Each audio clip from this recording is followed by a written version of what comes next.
The room was buzzing with energy, cameras flashing, reporters shuffling papers, and whispers filling the air. It was supposed to be a routine press conference on Capitol Hill, another day in the world of politics. But no one expected that this ordinary event would soon become one of the most talked about moments in recent political history. What began as a tense exchange between a seasoned journalist and Senator John Kennedy quickly turned into a masterclass in grace, wit, and emotional strength, leaving everyone in stunned silence.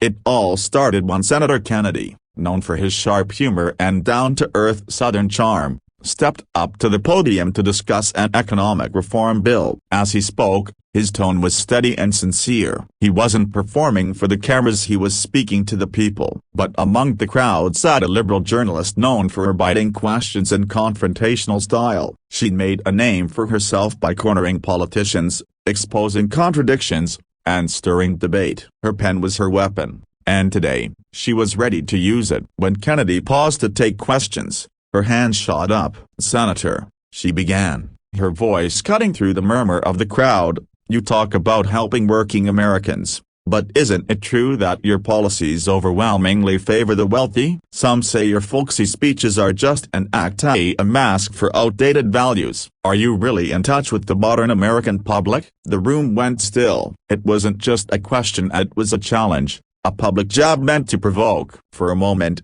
Kennedy didn't move. The cameras zoomed in on his face. His eyes, calm but piercing, met hers. The tension was thick enough to slice through. Then, in that unmistakable Louisiana drawl, he smiled and said softly, "Ma'am, I may not speak like the people on television, but I listen to the folks who can't afford one." A ripple of laughter spread through the crowd, but there was something deeper behind his words, empathy, humility, and quiet strength. The journalist pressed on, visibly irritated by his composure. "Senator, with all due respect, listening doesn't solve economic inequality. Don't you think your charm distracts from real policy failures?" It was a bold move, perhaps too bold. Kennedy took a deep breath, leaned slightly forward, and said, "Well, ma'am, I've found that people don't care how much you know until they know how much you care. You can throw statistics at them all day, but if you can't see their pain, you'll never understand their story." A hush fell over the room. Even the clicking of camera shutters slowed. The tone had shifted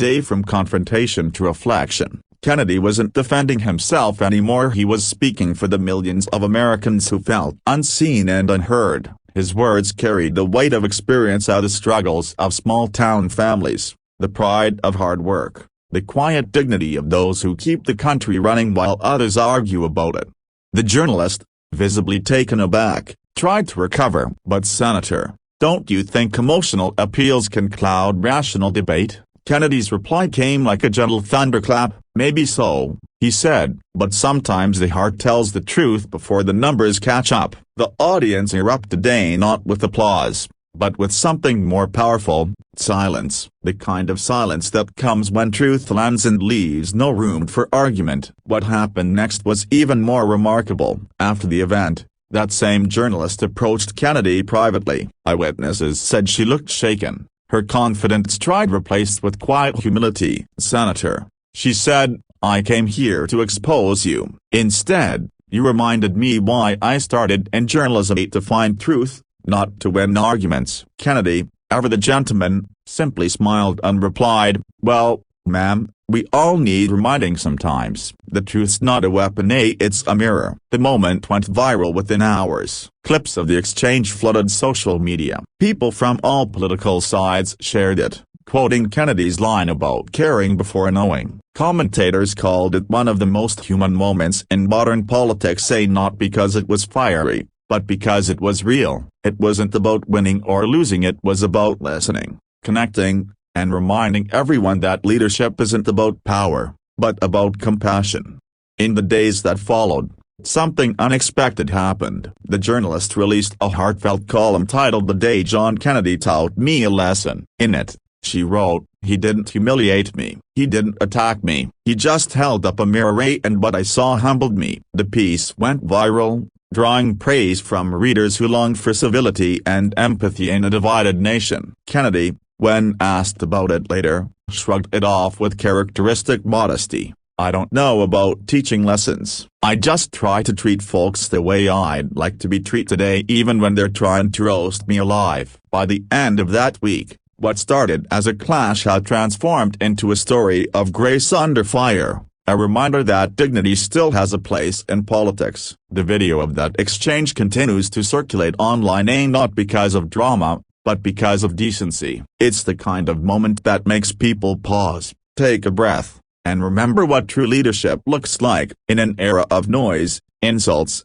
and division, John Kennedy's quiet strength spoke louder than any microphone ever could. His response didn't just silence a critic, it rekindled a nation's longing for respect, empathy, and truth. And that, perhaps, is the real headline.